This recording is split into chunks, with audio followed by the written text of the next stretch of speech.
Mukjizat di Desa Wulan, kisah seorang pria dan 32 wanita. Ini adalah sebuah kisah yang indah dan unik tentang seorang pria Indonesia berusia 30-an yang mengunjungi sebuah desa suku terpencil di pedalaman Kalimantan yang hanya menyisakan kaum perempuan. Atas permintaan mereka untuk melanjutkan keturunan, ia membuat ke-32 wanita tersebut hamil. Budi Santoso, 31 tahun, menjalani kehidupan yang cukup mapan di Jakarta. Ia bekerja di Departemen Pemasaran sebuah perusahaan multinasional besar, sibuk dengan rencana promosi dan analisis pasar yang tak ada habisnya.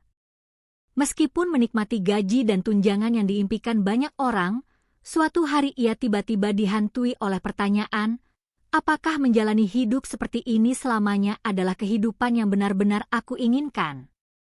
Mungkin bagi orang lain, itu adalah kehidupan normal yang tidak bermasalah, tetapi Budi sendiri mendambakan sebuah tantangan yang bisa ia tekuni dengan penuh semangat.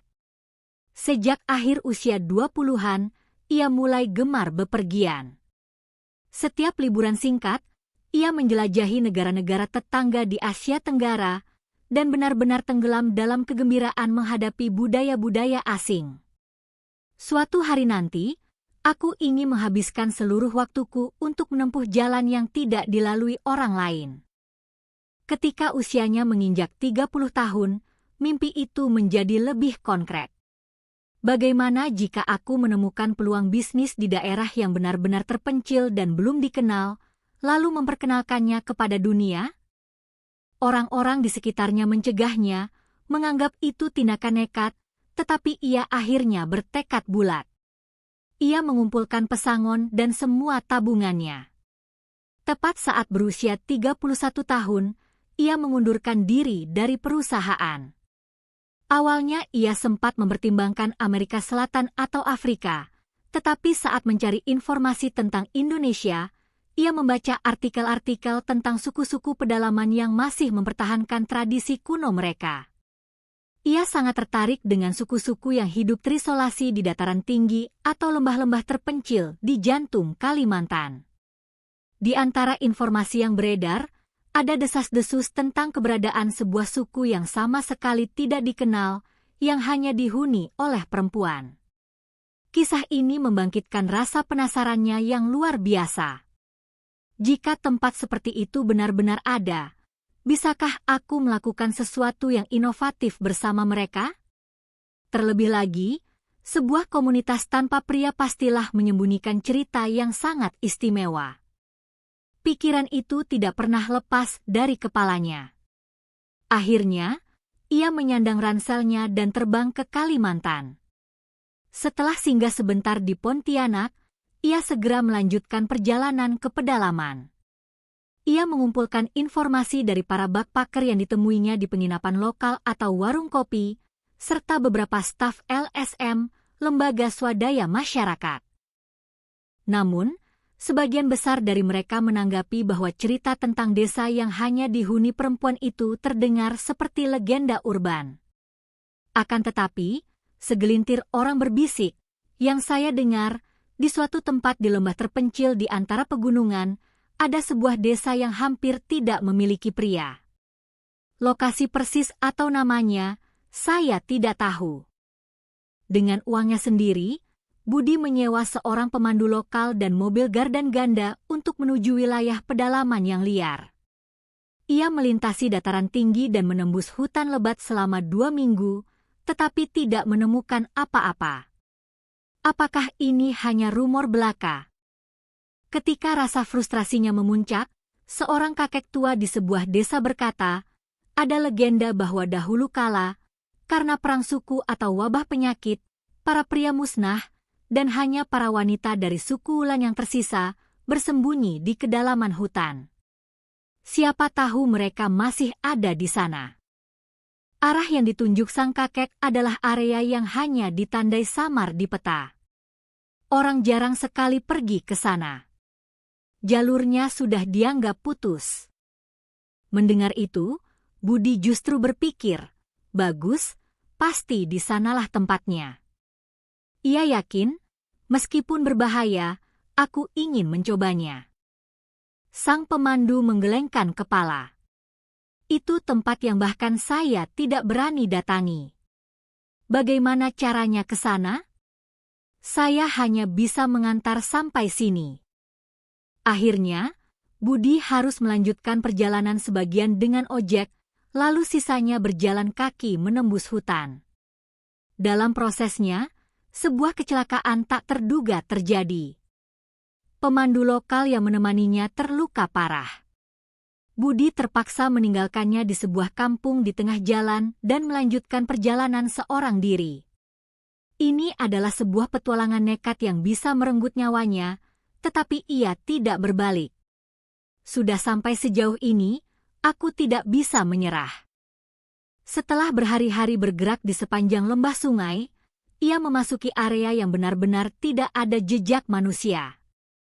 Jalan setapak hampir lenyap, memaksanya meninggalkan perbekalan yang tidak perlu dan terus berjalan kaki. Saat melewati jalur sempit di tepi jurang, ia melihat pemandangan megah sungai deras di bawah, tetapi ia tidak punya waktu untuk menikmatinya. Rasa takut jika jalan itu runtuh begitu besar. Akhirnya, pada suatu sore, saat menyeberangi jembatan gantung tua yang terbuat dari rotan dan kayu, Budi terpeleset dan jatuh ke dalam situasi berbahaya. Beruntung, ia berhasil meraih sulur akar yang menjuntai dan lolos dari maut, tetapi seluruh tubuhnya penuh luka dan ia pingsan karena kelelahan. Jika tidak ada yang menolong di sini, habislah aku. Ketika kesadarannya mulai memudar, dari kejauhan tampak sebuah cahaya seperti obor mendekat. Terdengar suara-suara perempuan. "Mas, tidak apa-apa." Sebuah suara dengan dialek lokal yang kental terdengar. Budi sudah tidak punya tenaga untuk menjelaskan apapun, ia hanya berbisik lemah dalam bahasa Indonesia, "Tolong." Lalu ia pingsan. Ketika sadar, ia mendapati dirinya berada di dalam sebuah pondok asing beraroma api unggun. Ranselnya diletakkan di sampingnya. Melihat sekeliling, seorang wanita berusia sekitar 30-an menatapnya dengan cemas. "Apa masih sakit? Kami sudah memberikan pertolongan pertama." Budi mencoba untuk duduk, tetapi tubuhnya yang ngilu membuatnya mengerang pelan. "Terima kasih, Bu. Saya tersesat." Wanita itu berkata, "Tidak apa-apa, yang penting Mas selamat." Di sebelahnya, seorang wanita yang lebih muda menatapnya dengan mata bulat penuh rasa ingin tahu. "Maaf, ini di mana ya?" tanya Budi. "Ini desa kami. Suku Wulan tinggal di sini," jawab wanita yang lebih tua sambil tersenyum. "Karena tidak ada pria, tamu seperti Mas sangat langka." Jantung Budi berdebar kencang. "Benarkah? Inikah tempat yang kucari?" pikirnya. Ia berusaha bangkit. "Saya orang Indonesia, dari Jakarta. Saya melakukan perjalanan jauh untuk sampai ke sini.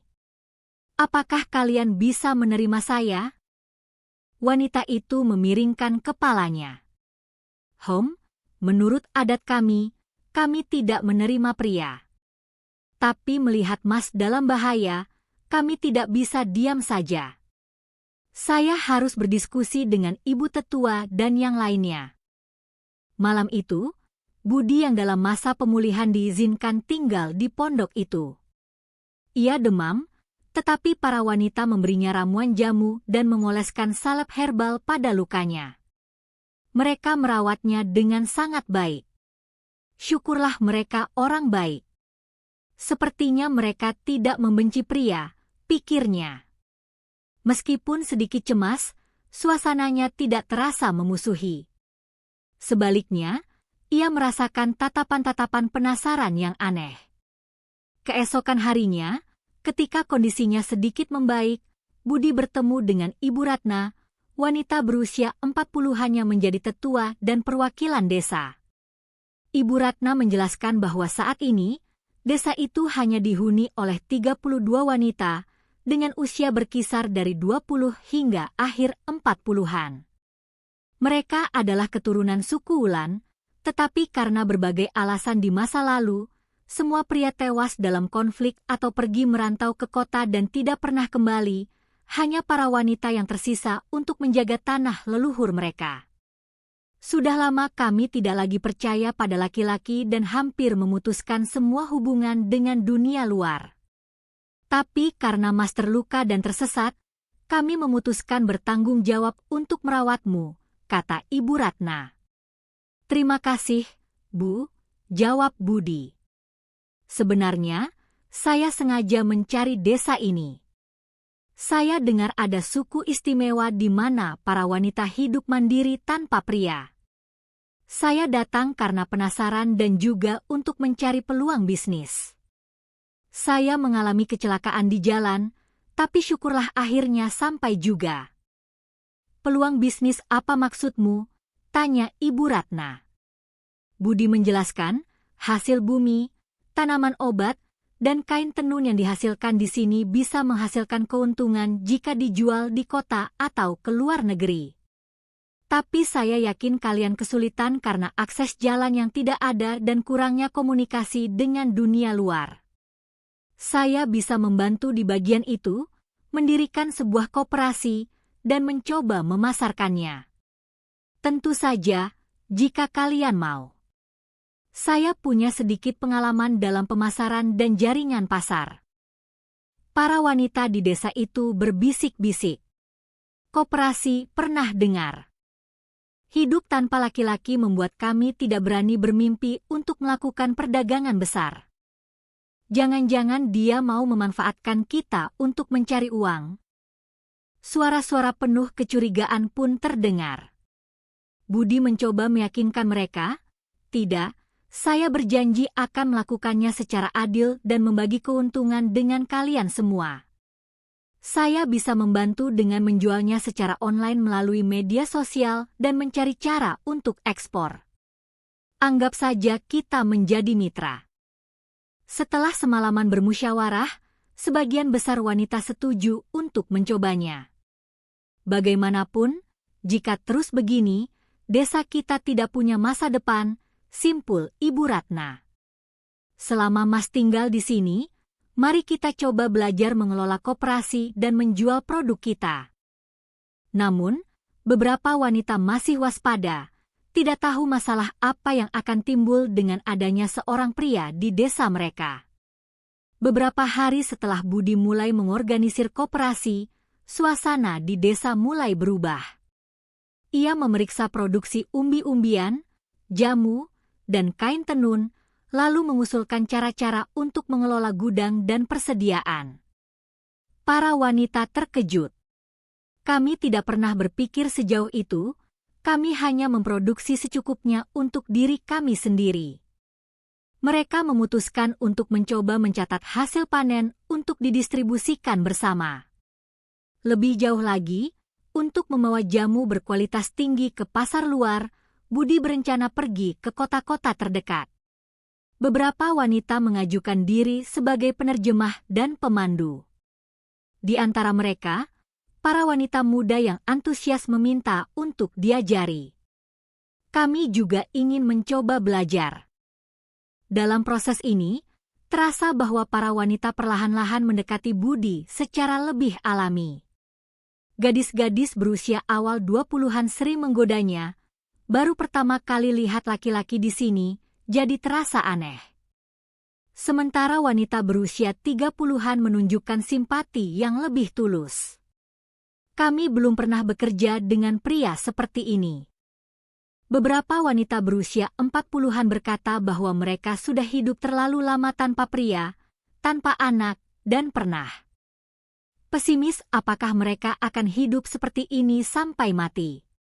Tetapi melihat Budi, hati mereka sedikit banyak goyah. Lalu pada suatu malam, Dewi, seorang wanita berusia sekitar 35 tahun, mengetuk pintu pondok Budi. Bolehkah saya bicara sebentar?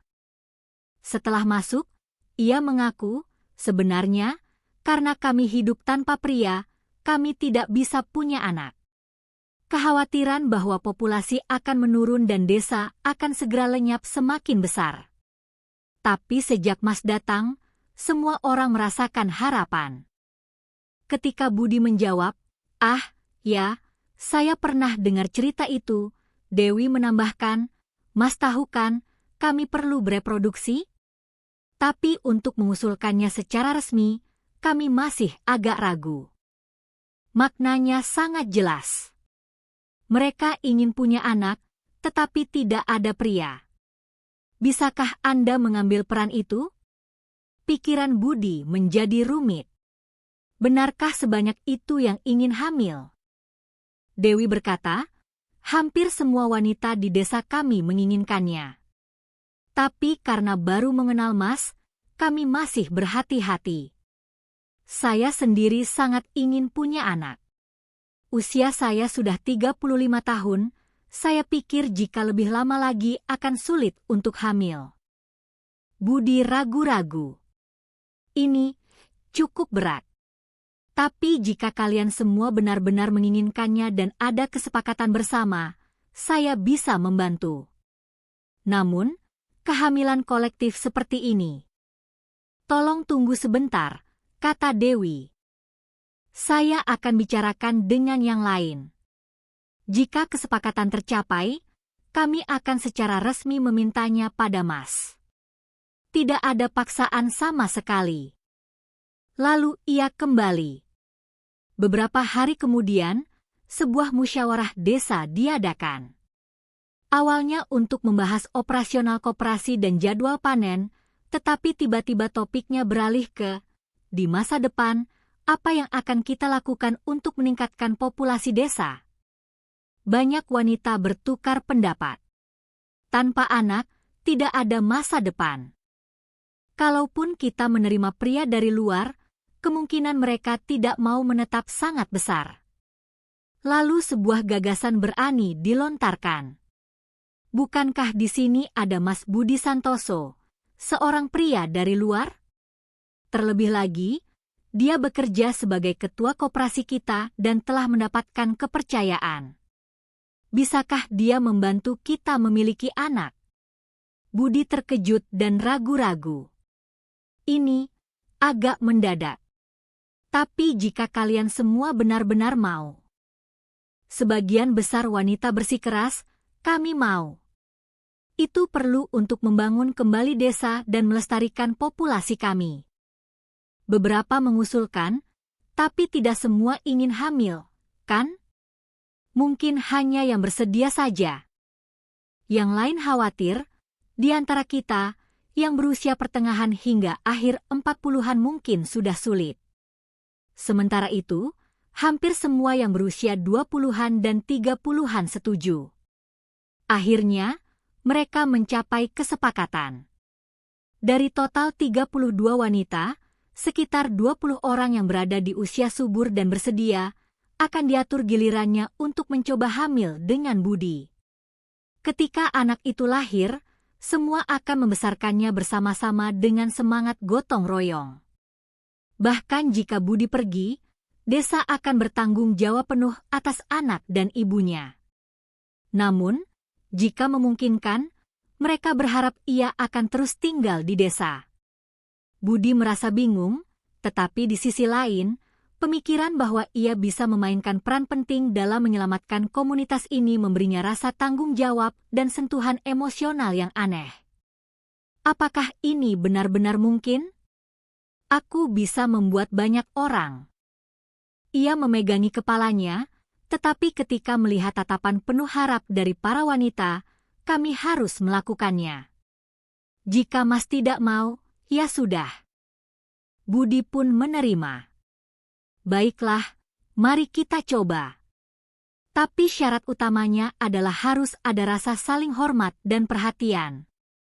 Ketika pertemuan berakhir, para wanita bersorak, kita benar-benar bisa punya anak. Desa kita tidak akan lenyap. Budi tersenyum canggung. Mereka begitu bahagia, aku tidak bisa tidak bertanggung jawab. Setelah itu, jadwal proyek kehamilan pun dibuat di desa.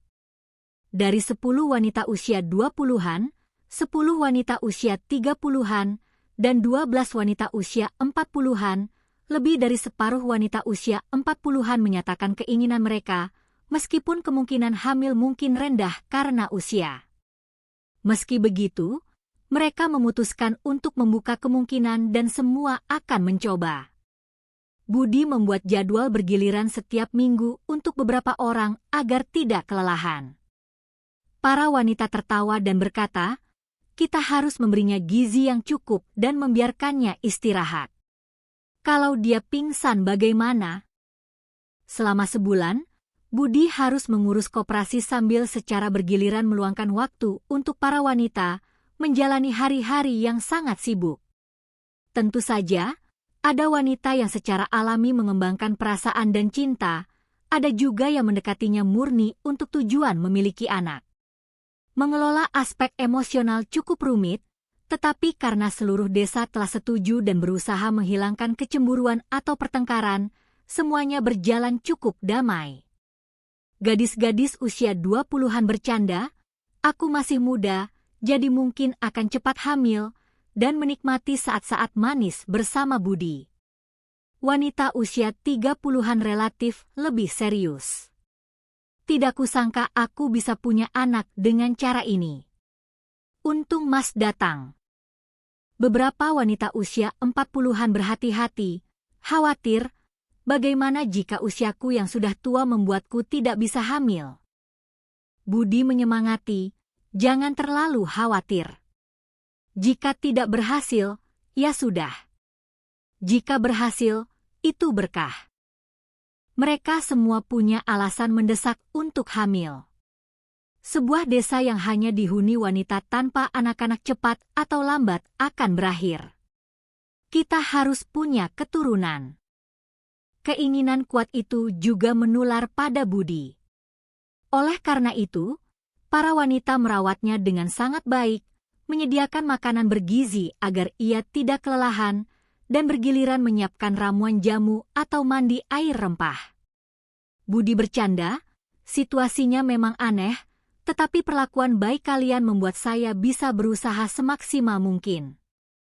Meskipun menjadi satu-satunya pria di desa terasa sedikit canggung, suasananya sangat ramah sehingga tidak ada masalah besar yang terjadi. Pekerjaan di koperasi juga tidak terhambat berkat para wanita yang bergiliran bekerja. Budi juga memimpin rapat di sela-sela waktu dan mengusulkan rencana pengembangan. Ketika anak-anak lahir, mari kita siapkan lingkungan pengasuhan dan masalah pendidikannya. Para wanita menyambut baik, benar. Ketika anak-anak besar, desa ini akan lebih ramai. Sekolah atau posyandu, pos pelayanan terpadu, juga akan dibutuhkan. Mereka segera mulai berdiskusi. Sementara itu, di dalam hati, semua orang berdoa agar kehamilan berjalan lancar. Lebih dari sebulan berlalu, 2 atau 3 gadis usia 20-an mendapati menstruasi mereka terlambat dan merasakan gejala seperti mual. Mereka mencoba tes kehamilan. Hasilnya semua positif. Hamil. Sorak-sorai menggema di seluruh desa, berita menyebar dalam sekejap. Wanita lainnya juga memeriksa, beberapa wanita usia 30-an juga mendapatkan hasil yang sama. Hanya dalam waktu singkat, berita tentang 5 atau 6 orang hamil telah menyebar. Wah, benar-benar berhasil. Semua orang saling memandang dengan haru. Kemudian, secara bertahap wanita lain juga mengkonfirmasi kehamilan mereka, dan ketika 2 atau 3 wanita usia 40-an juga mendapatkan hasil positif, semua orang bersuka cita. Namun, beberapa masih belum mendapatkan kabar baik atau hasil tesnya negatif. Mereka tidak kehilangan harapan, berpikir, mungkin masih terlalu dini, coba lagi 1 atau 2 bulan. Budi tidak bisa menutup mulutnya karena takjub. Hampir belasan orang sudah hamil? Sulit dipercaya. Sebuah peristiwa luar biasa telah terjadi. Para wanita tertawa, Satu pria bisa menghamili begitu banyak wanita sekaligus, ini benar-benar legenda. Budi merasa malu. Jangan berkata se-ekstrem itu, katanya, tetapi dalam hati ia juga merasa sedikit bangga. Desa berubah menjadi suasana pesta. Ketika jumlah ibu hamil meningkat, kebutuhan akan makanan dan gizi juga meningkat. Mereka memutuskan untuk menginvestasikan sebagian besar keuntungan dari koperasi untuk membeli suplemen makanan sederhana dan bahan masakan dari kota-kota terdekat. Pertimbangan untuk mempekerjakan seorang bidan, dukun beranak ahli kebidanan, yang tinggal tetap juga muncul. Berbeda dengan masa lalu hidup tanpa pria, sekarang mereka memiliki landasan keuangan yang memadai, sehingga hal ini memungkinkan. Kita sudah banyak berubah, kata semua orang dengan gembira. Akhirnya, sekitar sebulan kemudian, hampir semua wanita yang ingin hamil berhasil. Hampir seluruh kelompok usia 20-an, sebagian besar kelompok usia 30-an, dan sekitar setengah dari kelompok usia 40-an melaporkan kabar gembira. Desa itu dalam sekejap berubah menjadi tempat di mana puluhan ibu hamil berjalan-jalan. Di setiap sudut jalan, terlihat wanita dengan perut yang semakin membesar, dan banyak juga yang beristirahat karena mual. Budi harus bertanya kepada semua orang, apa kalian baik-baik saja, dan merawat mereka. Tetapi karena jumlah ibu hamil terlalu banyak, merawat satu persatu menjadi tidak mungkin. Para wanita membentuk kelompok ibu hamil mandiri untuk saling membantu. Kalau lelah, sandarkan bahumu padaku. Kamu istirahat saja. Semua berjalan dengan sangat lancar. Singkatnya, di desa terpencil ini, seorang pria dan lebih dari 20 dari 32 wanita hamil bersamaan. Pemandangan itu benar-benar spektakuler. Tempat yang tadinya sunyi tanpa tangisan bayi, bahkan tanpa pemuda, kini akan segera ramai dengan banyak bayi. Suku kita bangkit kembali seperti ini, kata para wanita tua sambil menangis. Dulu ketika para pria pergi, kami pikir ini adalah akhir. Tak disangka ada cara ajaib seperti ini. Budi sendiri merasa sulit percaya. Aku akan menjadi ayah dari berapa banyak anak. Tapi melihat semua orang bahagia, hatinya terasa hangat. Dengan melonjaknya jumlah ibu hamil, pekerjaan selanjutnya adalah mempersiapkan gelombang persalinan massal sekitar 8 bulan kemudian. Selama itu, koperasi harus lebih giat lagi untuk meningkatkan keuntungan. Ketika anak-anak lahir, baik susu formula maupun biaya kesehatan akan membutuhkan uang, jadi kita harus mengumpulkannya dari sekarang. Budi bernegosiasi dengan pihak luar, meningkatkan secara drastis ekspor tanaman obat dan kain tenun. Misalnya, ia mengembangkan produk baru seperti sayuran hutan, jamur langka, dan hiasan interior, lalu mempromosikannya di bawah merek tradisi suku Wulan. Responsnya baik, dan keuntungan koperasi meningkat signifikan dalam waktu singkat. Para ibu hamil, meskipun tubuh mereka berat dan harus menahan mual atau pusing, secara mental sangat bahagia. Akhirnya bisa punya anak. Kebahagiaan ini tak terlukiskan. Gadis-gadis usia 20-an penuh semangat, wanita usia 30-an terharu, akhirnya aku bisa menjadi ibu. Wanita usia 40-an, meskipun sedikit cemas, berkat bantuan bidan, mereka perlahan-lahan mendapatkan perawatan yang stabil dan tidak menyerah. Baiklah, anggap ini kesempatan terakhir, mari kita berusaha sekuat tenaga. Untuk mengelola ibu hamil secara sistematis, Budi mengubah sebuah lumbung menjadi pos kesehatan sementara dengan banyak tempat tidur. Ia menghabiskan cukup banyak biaya untuk menyewa seorang bidan dari luar untuk tinggal di desa. Setiap ibu hamil yang tampak lelah bisa datang dan berkonsultasi kapan saja. Para wanita juga bergiliran berbagi pekerjaan rumah, pekerjaan di ladang, dan berusaha agar ibu hamil bisa beristirahat dan mendapat nutrisi yang cukup. Meskipun Budi adalah satu-satunya pria, yang paling dibutuhkan oleh banyak ibu hamil saat ini adalah perawatan dari wanita lain. Sesekali muncul pemikiran, andai saja ada lebih banyak tenaga laki-laki, pasti akan lebih mudah, tetapi itu adalah konsekuensi dari masa lalu ketika para pria pergi, jadi mereka harus menerimanya. Suatu hari, hujan turun sangat deras, air di lembah naik dan berisiko banjir. Keselamatan para ibu hamil harus dilindungi, dan ada risiko lumbung padi dan tanaman obat rendam. Budi segera bersama wanita yang tersisa bergegas membuat tanggul, mencoba mengalihkan aliran air. Meskipun bekerja keras di bawah hujan, berkat kerjasama dan semangat gotong royong, untungnya mereka berhasil melewatinya tanpa kerusakan besar. Seorang ibu hamil usia 40-an yang menyaksikan kejadian itu mengungkapkan rasa terima kasihnya. Benar-benar ada pria di sini membuat kami merasa aman. Tentu saja kami para wanita juga bisa melakukannya, tetapi karena Masya memimpin, kami jadi lebih kuat. Budi menjawab, itu berkat kalian semua. Saya hanya membantu sedikit. Ada beberapa krisis besar dan kecil seperti itu, tetapi desa itu perlahan-lahan belajar cara menyelesaikan masalah. Ketika koperasi stabil baik di dalam maupun di luar, gambaran besar tentang melahirkan anak, membesarkan mereka, dan membuat desa makmur telah menjadi kenyataan. Ketika kehamilan memasuki bulan ke-6 dan ke-7, pemandangan wanita yang memegangi perut buncit mereka menjadi hal biasa di mana-mana. Semua perutnya besar ya. Ajaib sekali.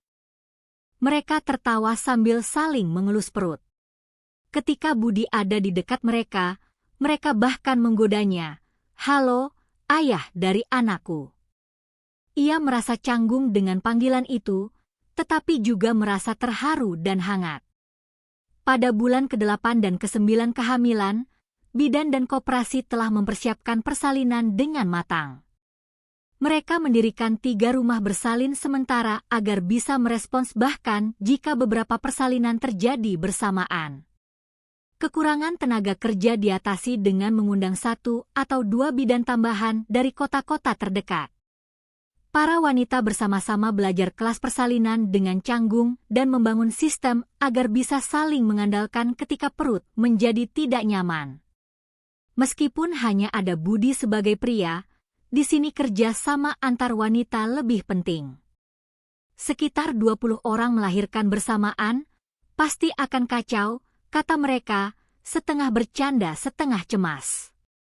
Akhirnya, sekitar bulan ke-10, erangan persalinan pertama terdengar. Seorang gadis usia 20-an berteriak di tengah malam, perutku sakit sekali. Bidan, para ibu, dan Budi bergegas datang. Setelah 6 jam kesakitan, pada dini hari, tangisan bayi yang kuat terdengar.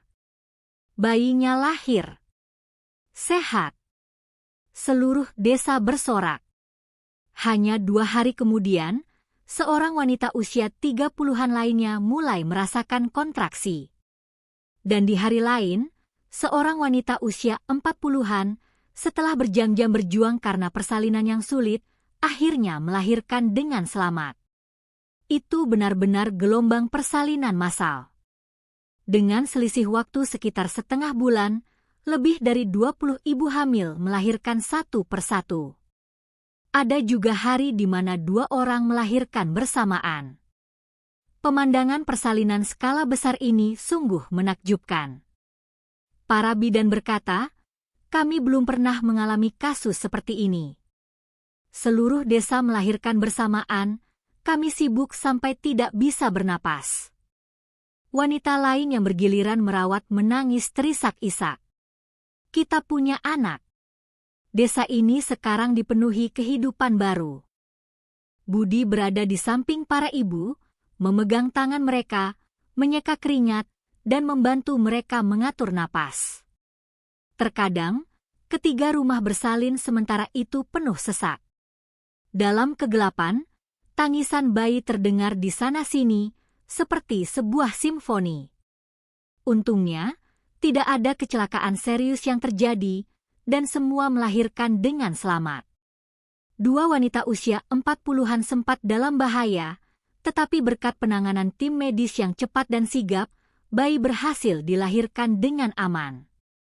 Setelah gelombang persalinan yang berlangsung hampir sebulan, akhirnya hampir 20 bayi lahir. Dengan kata lain, desa tanpa pria itu telah mendapatkan lebih dari 20 nyawa baru hanya dalam waktu singkat. Itu adalah pemandangan yang membuat merinding. Setelah persalinan selesai dan para ibu serta bayi stabil selama 1 atau 2 bulan, desa mengadakan upacara selamatan, syukuran, super besar yang belum pernah terjadi sebelumnya. Dalam sejarah desa kita, belum pernah ada begitu banyak bayi lahir bersamaan seperti ini.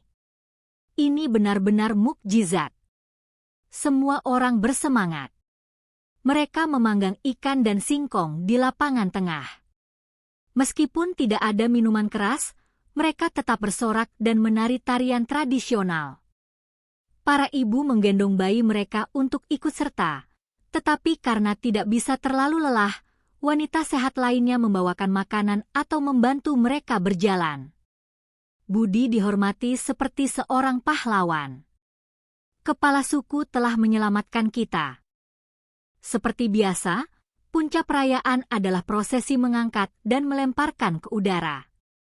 Ayo, kepala suku telah memberi kita anak-anak, kita harus mengangkatnya ke langit untuk merayakannya. Tepuk tangan membahana. Budi dengan malu-malu melambaikan tangan, kalian semua yang hebat. Saya hanya mendampingi, tetapi puluhan orang menangkap dan mengangkatnya. 1, 2, 3. Sesuai irama, tubuhnya melayang ke udara lalu mendarat.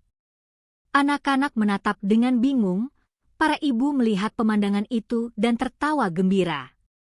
Di tengah sorak-sorai, ia tenggelam dalam perasaan bahwa ia benar-benar telah menjadi ayah dan pemimpin mereka. Sejak saat tangisan bayi terdengar, pemandangan desa telah berubah total. Tempat yang tadinya sunyi, kini setiap pagi dimulai dengan tangisan bayi. Para ibu sibuk mengganti popok dan menyusui. Budi, sebagai satu-satunya pria, sekarang juga menghabiskan sebagian besar waktunya untuk merawat anak-anak. Tentu saja, bertanggung jawab untuk setiap anak secara individu tidak mungkin, tetapi sebagai ayah mereka, ia membantu para ibu ketika mereka lelah, bergiliran menggendong atau menenangkan ketika mereka menangis. Ia juga harus menjalankan pekerjaan koperasi secara paralel, sehingga waktu tidurnya berkurang. Untungnya, para wanita bergiliran mengambil alih tugas mengasuh anak paruh waktu, pekerjaan rumah, dan tugas-tugas lainnya, sehingga berkat kekuatan kolektif keluarga besar, semuanya berjalan lancar. Pepatah, mengasuh satu anak membutuhkan seluruh desa, telah menjadi kenyataan di sini. Koperasi kini telah mulai menghasilkan keuntungan nyata, mendatangkan uang yang sebelumnya tak terbayangkan. Desa menggunakan uang itu untuk melengkapi peralatan medis dan pendidikan untuk anak-anak. Mereka menghubungi puskesmas di kota terdekat, menandatangani kontrak agar petugas kesehatan datang untuk pemeriksaan rutin 2-3 hari seminggu. Vaksin dan obat-obatan dasar juga terjamin, jauh lebih aman dari sebelumnya. Selain itu, gagasan untuk membangun ruang kelas kecil dan membiarkan anak-anak mulai belajar permainan dasar saat berusia 2 hingga 3 tahun juga muncul. Budi mengusulkan sebuah visi, jika anak-anak hanya tumbuh di desa ini, wawasan mereka bisa terbatas. Mari kita bawa mereka ke kota untuk mendapatkan pengalaman. Jangka panjangnya, kita bisa menyekolahkan mereka di sekolah-sekolah di kota. Para wanita penuh harapan, tak disangka kita bisa memimpikan perkembangan seperti ini. 1 pria, 32 wanita, dan sekitar 20 bayi yang baru lahir, komunitas ini benar-benar memiliki struktur yang belum pernah ada sebelumnya. Jika orang luar mengetahui fakta ini, mungkin mereka akan terkejut, tetapi saat ini desa ini terisolasi oleh pegunungan dan lembah yang terjal, aksesnya buruk, sehingga untuk sementara waktu belum banyak diketahui orang. Namun, segelintir warga biasa atau staf LSM yang datang tidak bisa menyembunyikan keterkejutan mereka. Bagaimana bisa seorang pria memiliki anak dengan lebih dari 20 wanita sekaligus? Para wanita di desa dengan bangga berkata, "Dia telah menyelamatkan kita semua. Kami sepakat melakukan ini, dan berkat itu desa ini hidup kembali." Budi hanya menjawab singkat, "Itu adalah sesuatu yang bisa dilakukan dengan cinta dan semangat gotong royong." Ketika bayi-bayi berusia 1 atau 2 tahun, mereka mulai merangkak bersama di tanah lapang, mengoceh belajar bicara. Ada yang berbisik ibu, ada yang memanggil bapak, dan berlari ke arah Budi. Budi memeluk mereka, bertanya-tanya, kamu anak ibu yang mana ya?" "Ah, ibu anak ini yang usianya 20-an kan?" Dan terkadang ia salah. Para ibu melihatnya dan terkikik, "Aduh, bapak ini tidak ingat apa-apa. Ini anak saya," sambil menunjukkannya. Di sisi lain, karena struktur pengasuhan yang sepenuhnya kolektif, ia merasakan perasaan yang aneh. "Semua anak adalah anak bapak," kata mereka sambil tersenyum menenangkannya. "Lagi pula, yang merawat anak utamanya adalah saya dan teman-teman, jadi bapak jangan terlalu khawatir." Sekarang segalanya benar-benar menjadi makmur dan desa semakin layak huni. Pepatah, hidup tanpa pria itu sulit, telah menjadi masa lalu. Sekarang ada pria, koperasi berhasil, dan ada banyak anak, ada masa depan, kata semua orang serempak. Namun, karena hanya Budi satu-satunya pria, jika di masa depan kekurangan tenaga kerja atau keahlian teknis, mungkin mereka harus merekrut lebih banyak pria dari luar atau bekerja sama dengan kota untuk meningkatkan populasi. Beberapa wanita juga memiliki harapan. "Ya, jika ada kesempatan, mungkin kami akan menerima pria lain dan menikah dengannya." Tapi saat ini mereka masih berhati-hati. "Kita hanya butuh kepala suku saja sudah cukup. Terlalu banyak pria masuk bisa menyebabkan kekacauan." Suatu pagi di awal musim kemarau, di bawah langit biru yang cerah, penduduk desa sedang memanen singkong di ladang. Anak-anak yang kini berusia sekitar 3 tahun, beberapa di antaranya mengikuti ibu mereka sambil bertanya, "Ibu, ini apa?" Atau mengambil sebatang singkong dan berlari, "Aku mau kasih ke bapak." Ibu mereka berteriak, "Hati-hati kotor." Anak itu tertawa cekikikan dan berlari. Budi, setelah selesai memupuk di ladang koperasi, dibantu oleh seorang anak untuk memindahkan singkong ke gerobak kecil untuk dicuci. "Bagus sekali, anak bapak pintar," katanya sambil mengelus kepala anak itu yang tersenyum lebar. Desa tempat lebih dari 20 anak tumbuh bersama kini ramai sepanjang hari. Tangisan dan tawa silih berganti. Para ibu bergiliran mengganti popok. Bidan sesekali juga dengan gembira mengeluh, satu hari menyuntik beberapa anak untuk imunisasi benar-benar membuat pusing. Semua orang sibuk, tetapi tidak banyak keluhan. Hanya ada kata-kata penuh kebanggaan, "Tangisan anak yang kita impikan sekarang begitu banyak, apalagi yang lebih baik dari ini?" Koperasi telah membangun landasan kemandirian ekonomi yang kokoh, menjual hasil pertanian dan kain tenun, pendapatan meningkat, mereka memperbaiki desa, memasang panel surya untuk memastikan listrik yang cukup.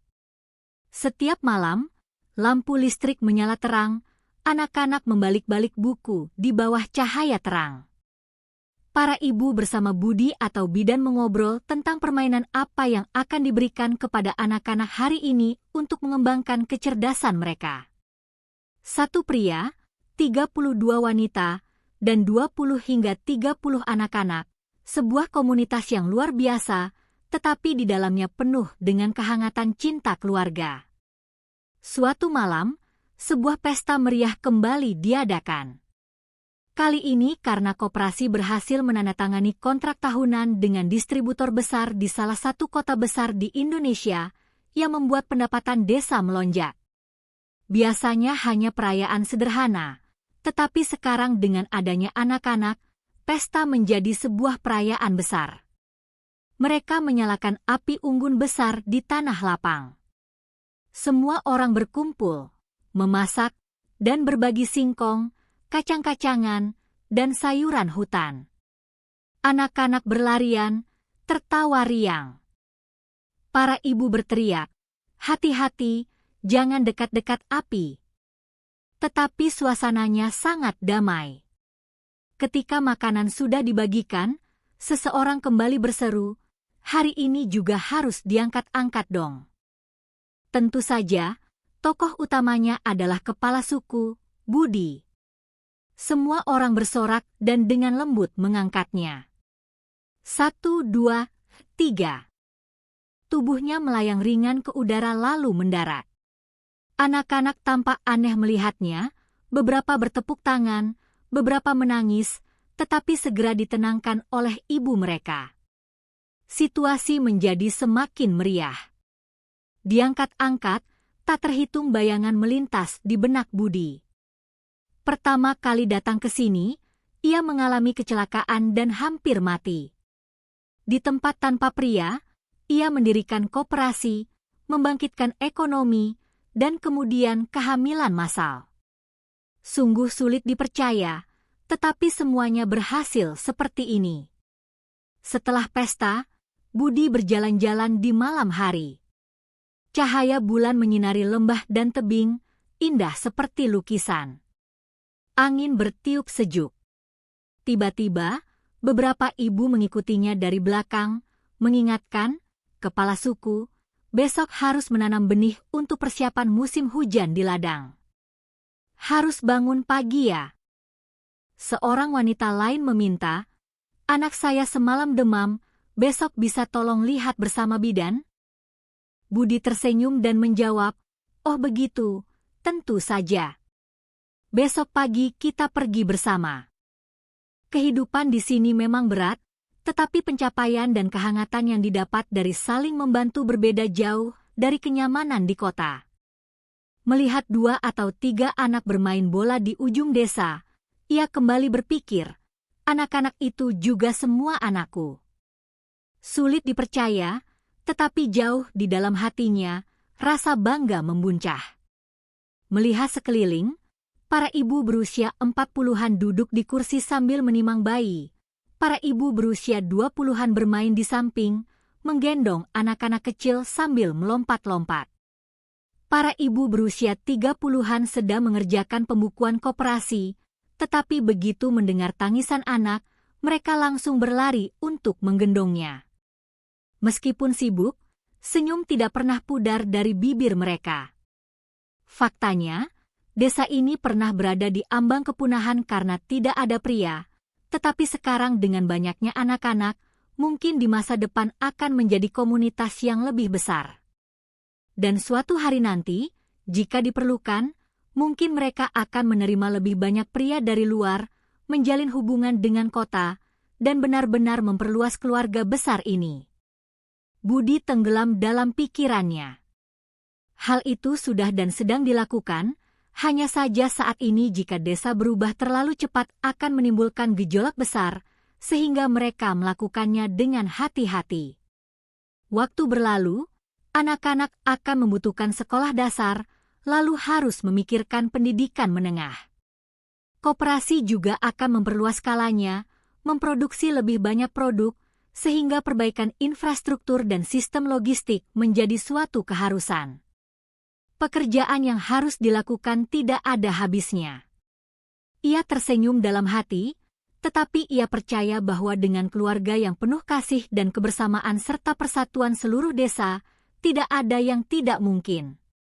Suatu malam, di pondoknya, di bawah cahaya lampu minyak kecil, Budi berbaring menatap seorang bayi yang tidur nyenyak. ibunya telah tertidur di sampingnya. Di luar, angin meniup daun-daun pohon berdesir. Aku benar-benar bisa menjadi ayah dari lebih dari 20 anak. Perasaan ini sulit dipercaya, tetapi semuanya adalah kenyataan. Emosi baru membuat dadanya terasa hangat.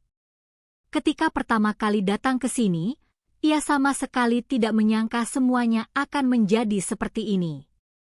Dunia ini sulit ditebak, dan ketika jiwa petualang bertemu dengan keadaan, itu bisa membuka kehidupan yang sama sekali berbeda. Siapa tahu nanti, kisah desa ini tersebar luas ke seluruh dunia, orang-orang mungkin akan mengatakan itu adalah dongeng yang sulit dipercaya, tetapi bagi mereka yang menjalaninya, itu adalah kenyataan dan sebuah bentuk kebahagiaan. Jika ini adalah kasus yang belum pernah terjadi sebelumnya di mana 32 wanita bekerja sama dengan seorang pria untuk melakukan kehamilan massal dan hasilnya adalah anak-anak yang lahir telah menyelamatkan komunitas, mungkin banyak orang akan penasaran dan datang. Pada saat itu, tempat ini mungkin sudah memiliki sekolah, rumah sakit yang layak, sistem transportasi yang relatif mudah diakses, dan siap menyambut tamu dengan baik. Bagaimanapun, bentuk keluarga besar desa ini diperkirakan akan terus berlanjut. Budi mungkin akan menjalin cinta khusus dengan salah satu wanita dan mengambil peran sentral bahkan di antara pasangan bersama, dan mungkin akan ada lebih banyak anak yang lahir. Segalanya bisa berubah, tetapi yang pasti adalah tempat yang tadinya merupakan daerah terpencil tanpa pria ini telah berubah menjadi komunitas keluarga besar di mana satu-satunya pria dan 32 wanita bersama-sama membangun kehidupan. Pemandangan yang dipenuhi sorak-sorai dan tawa anak-anak kini menjadi kehidupan sehari-hari desa ini. Di siang hari, di depan gudang koperasi, para ibu membawa hasil panen untuk ditimbang, sementara bayi-bayi yang mulai belajar berjalan tertatih-tatih bermain. Budi memotret pemandangan itu untuk dilaporkan kepada klien di luar negeri atau diunggah ke media sosial. Puncak-puncak gunung di sekitarnya yang megah memeluk desa, angin dari lembah bertiup sejuk. Para wanita juga tanpa sadar tersenyum. Hidup kita benar-benar telah berubah total. Dulu kita hidup dalam kesunyian dan menghadapi takdir kepunahan. Sekarang, setiap hari kita mendengar celoteh anak-anak. Rasanya tidak tahu bagaimana satu hari berlalu. Fakta bahwa seorang pria menangani kehamilan begitu banyak wanita mungkin akan terus diceritakan sebagai anekdot lucu. Tetapi bagi mereka yang terlibat, mereka sangat bangga karena telah menyelamatkan komunitas dengan cara itu. Dan kemudian, sebuah selamatan lain diadakan. Terkadang tidak perlu alasan khusus, hanya karena belakangan ini pendapatan koperasi bagus, jadi kita rayakan saja. Dalam pesta itu, prosesi mengangkat ke udara pasti akan muncul. Kepala suku sepertinya makin berat ya, canda seseorang, lalu kembali mengangkatnya ke udara. Anak-anak melihat pemandangan itu, bertepuk tangan, dan memanggil Bapak.